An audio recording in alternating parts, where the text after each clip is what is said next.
Legacy Maker, the All Sports Network. Woo! I gotta run. Let's do it. Nothing less than fresh air, a few good friends, and sports. On the road again.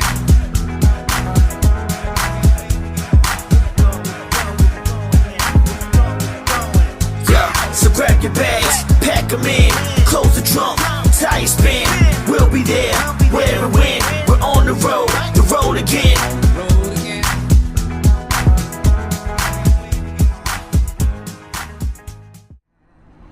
Well, ladies and gentlemen, on the road again, episode 5, and with me today, the man, myth, and the legend that they call Russell, a.k.a. Statman is in the building. What's up, Statman? What you doing, bro? Legacy's own Obama snowman. Legacy Maker's own Yeti. The Legacy Maker's only Yeti. Gone but not forgotten. That's hilarious. Look, what's up, everybody? Look, man, we're heading up to D.C., the threat of snow is all over the place today. We're going to probably run into some snow at some point today. On the way back. On the way back for sure, but we're heading to FedEx this morning. Nice commute so far. Knock on trees or wood. It's been really nice. Just jinxed this in the car. We got our boy, Rob and Drew. They're heading to Charlottesville today to check out UVA versus VCU. That should be a good one today. So, we all about the place today, trying to make things happen on December 9th. Good day for the network. Good day for the network. But we're heading up to D.C. to see Redskins and Giants. Yes, now, we are.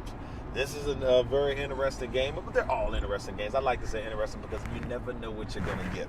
But this is an intriguing game, I should say, because the Giants, 4-8, somehow, some way, despite the struggles at the beginning of the season, are still in the mix. Still not mathematically They out are of not. it. They have a better shot than the Green Bay Packers right now. And that hurts to say, but it's the truth.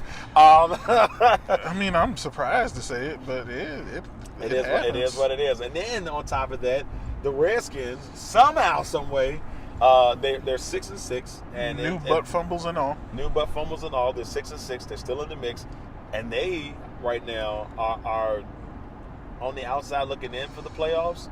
But if they can somehow win 2 games here in the next, find a way to win, they're going to be in the playoffs, man. They've had a decent enough record at the beginning of the season. They got a chance to get in, man. Well, I mean, to be honest, I think either one of these teams, both of them wanted Dallas to lose last week, right, to New Orleans.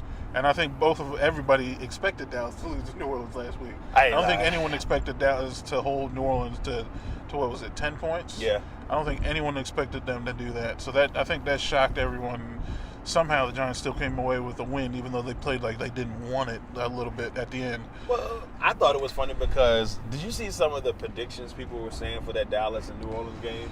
Things were off the chain, bro. I can imagine most people would give New Orleans probably like 30, 40 some odd points. I had a friend say that this was going to be a close game, score 63-0.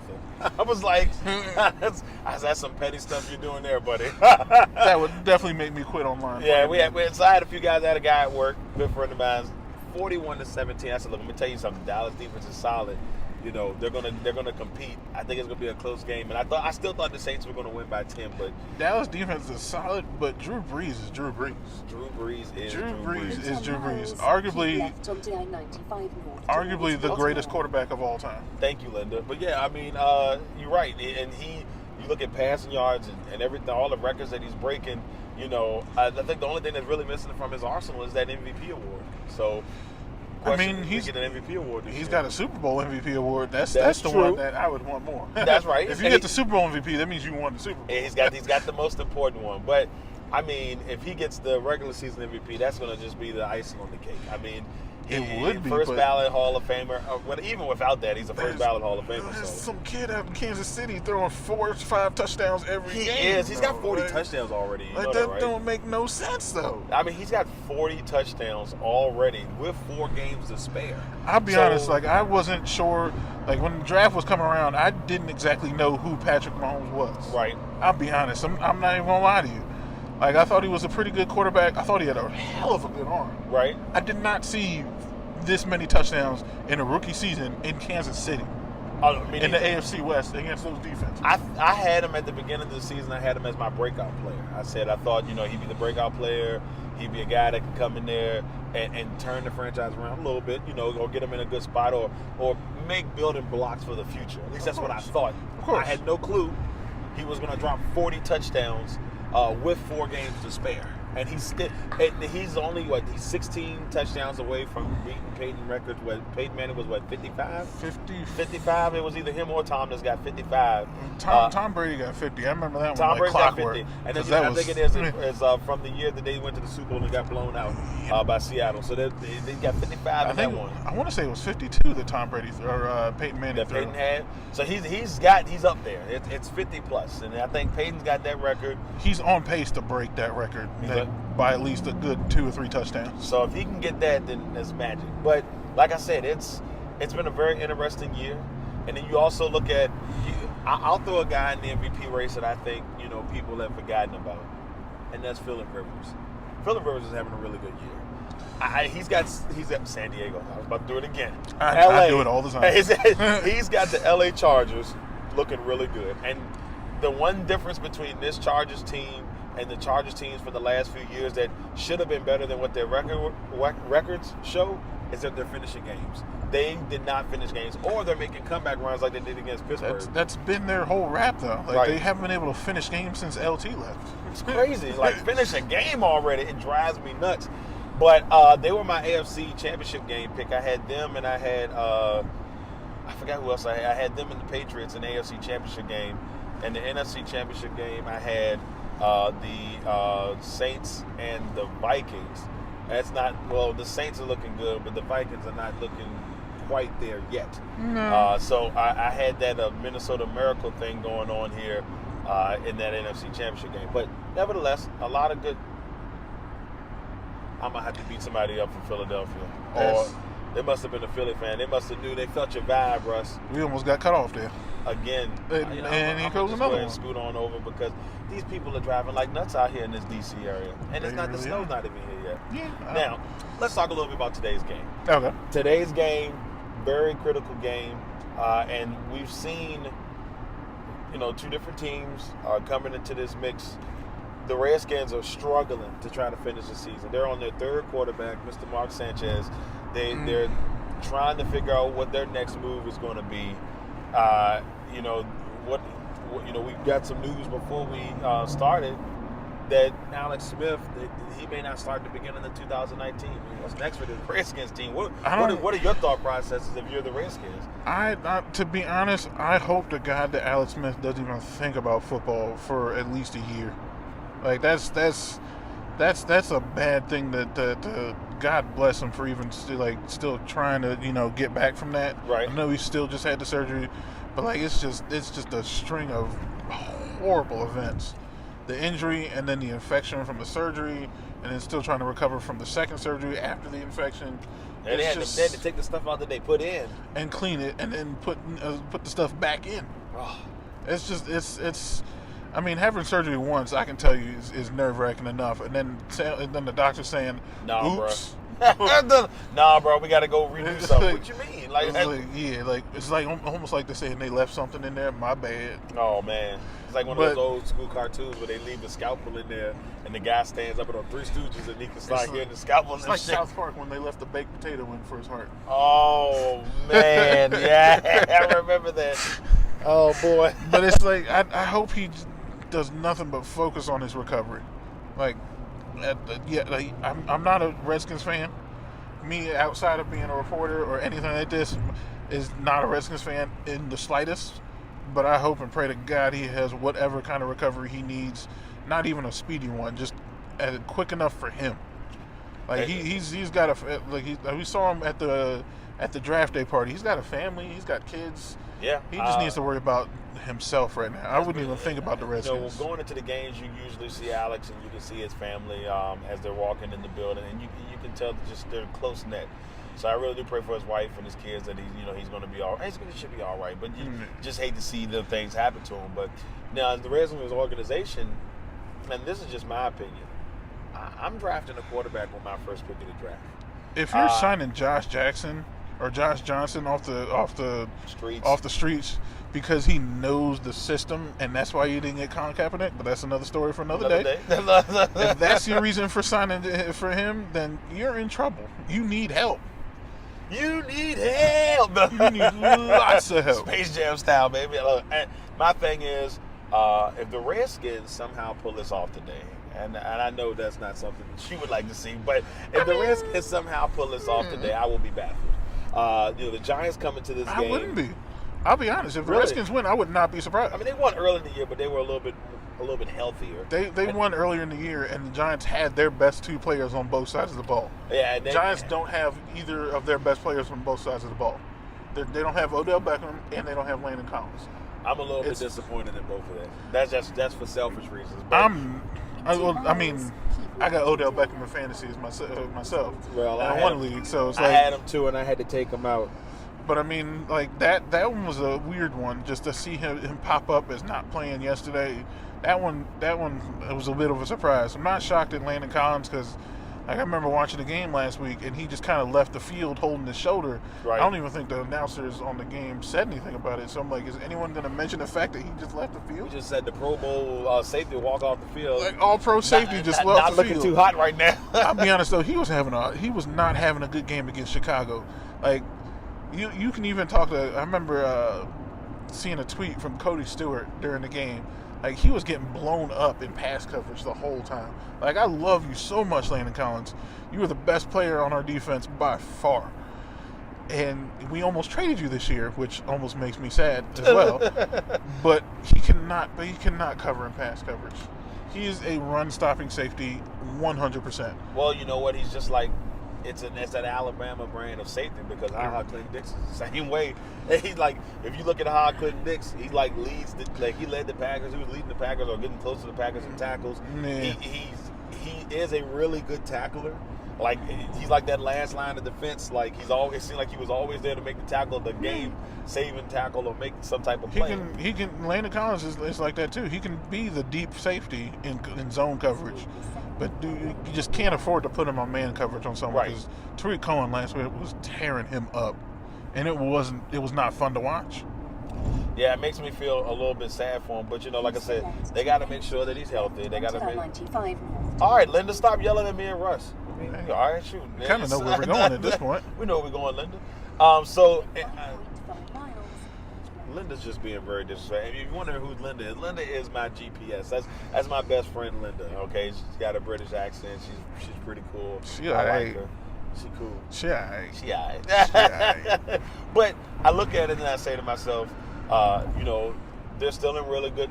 I feel like mentally, the Giants should be favorites to win this game. And I even with a third string even with not even a third string quarterback, even with just a third quarterback period, I think the Redskins are still favored to win this game. Isn't that crazy? I think so. I mean, because you look at it, the Giants without Odell Beckham means that Sterling Shepard is probably going to be slotted into the number one receiver, which is not really good for his play style. He's like the closest we could get to Julian Edelman or Wes Welker. He's better inside with Odell Beckham as a threat on the outside. I don't think he works well as a number one receiver. I'm not saying he couldn't be a number one receiver. I just think he works better as the number two threat that could still get you 70, 80 yards a game and maybe a touchdown depending on what the number one is doing. I think this might be an Evan Ingram day. I mean, he should be back. He should be back, and he should be a guy that I think Eli will target, especially not having Odell there. And I think that they may have to work on that. And we've seen what Saquon Barkley's done all year, and it's been absolutely. That's another thing that annoyed the living hell out of me last week. The Giants' play calling is like Jekyll and Hyde first and second half. First half, he has over 20 some odd touches, 150 yards combined, and then the second half he gets maybe 4 or 5 touches. It's crazy. It makes absolutely no sense to me. Like, I understand you don't want to burn the kid out, but he's almost their only hope of doing anything actually right on offense. Like, he's the one that lit the spark on the drive last week at the end of the first half when he took that third and long return, got them in field goal before the end of the first half with field goal range, and then just like, oh, is he still here? Oh, is he I still forgot. here? My bad. That's my thing. I'm wondering if they're going to use him a little bit more today. They're going to have to, because he's going to be one of the key components today. But looking at these two teams, you know, it's just a completely different. Like a few weeks ago, I would have told you, oh, this is an easy win for the Redskins. I can't say that today, but it's going to be a very interesting game to watch. I don't know if it'd be an easy win for either one of these teams the way they've been playing, but like, it's. I think it's going to be, if anything, it's going to be a test for Eli Manning. Because everyone's saying this will be his last year, at least as the starter for the Giants, if for the Giants at all. But if Eli can't make it work without Odell Beckham, because, I mean, good quarterbacks can make it work with anybody. True that. If Eli if he's struggling with what he has now, it's not going to get much better next year, because he's been struggling with Odell Beckham. So struggling without him ain't going to change much. No, it is not. So I mean, no, it is not. It's time to see what they can do. If anything, like, the Redskins should be expecting a lot of Barkley, and they'll probably load up for that, which means everybody else should be ready to catch whatever balls are thrown their way. They cannot afford any sort of drops, can't afford any sort of mental loops where they just have the ball in their hand and for some godforsaken reason let it go. Saquon Barkley knows he's probably going to get a lot of work, and he should get a lot of work, because even when teams are expecting him to get a lot of work, he still gets it done.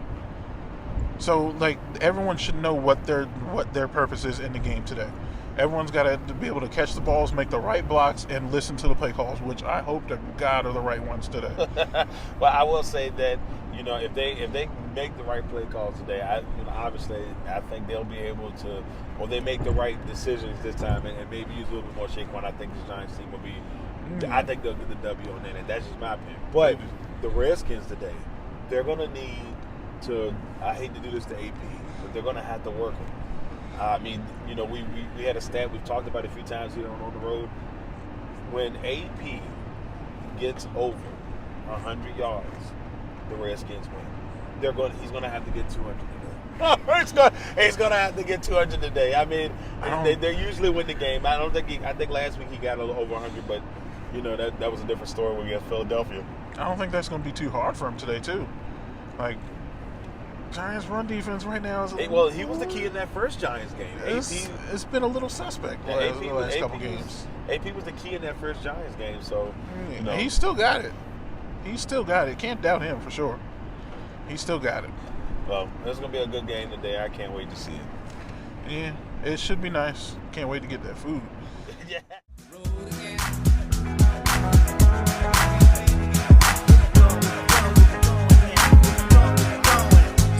So grab your bags, pack them in, close the trunk, tire spin. We'll be there, where and when. We're on the road again.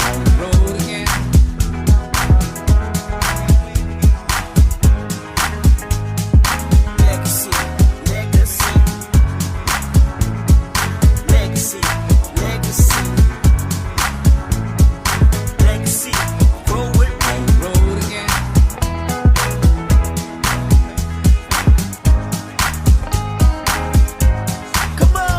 So grab your bags, pack them in, close the trunk, tire spin. We'll be there, where and when. We're on the road again.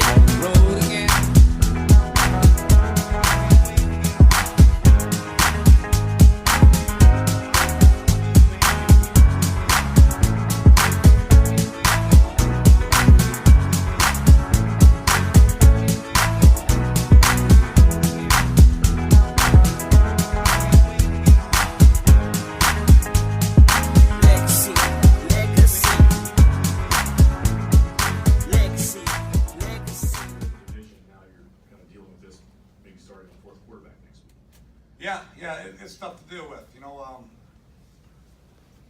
it really is. It's unfortunate. Our guys continue to compete.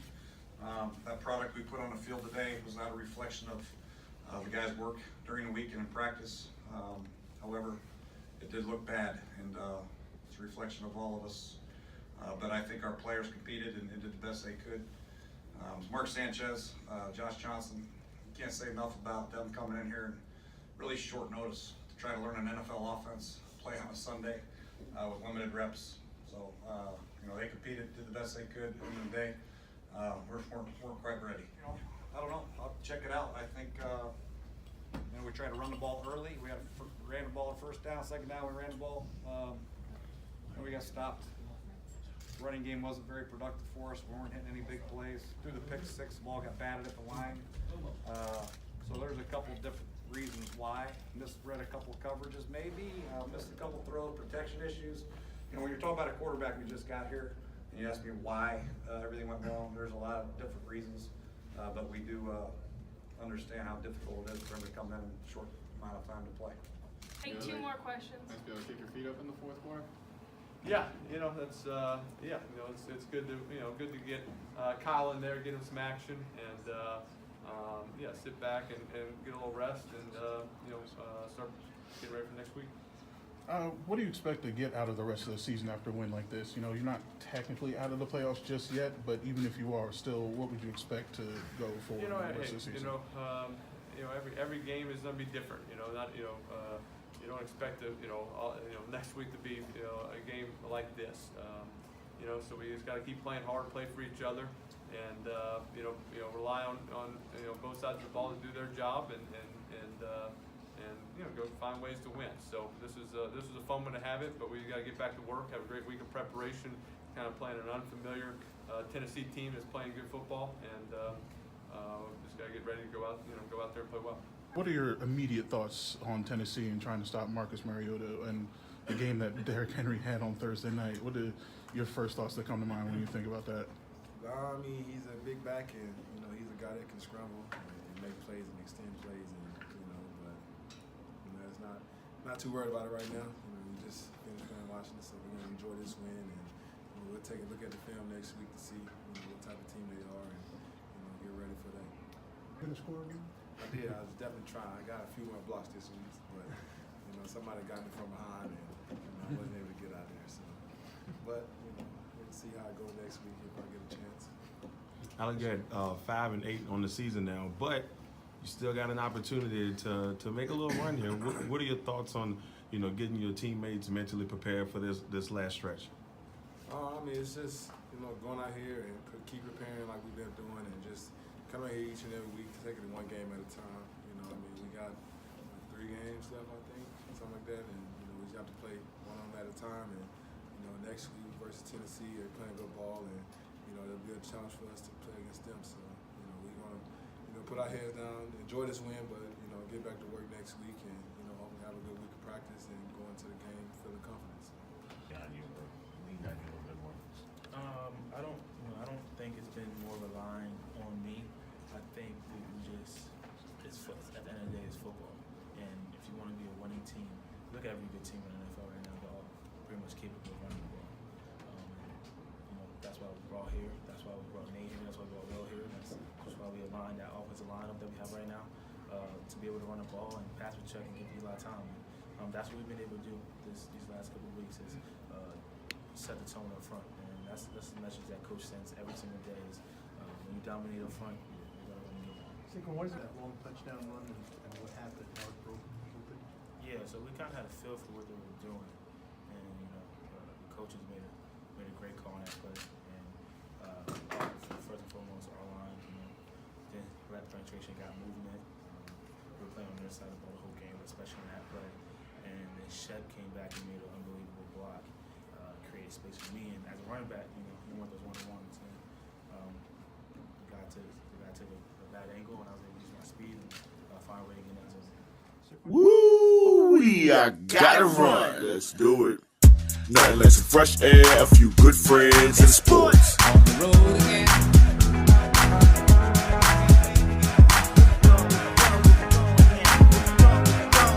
Yeah, so grab your bags, pack them in, close the trunk, tire spin.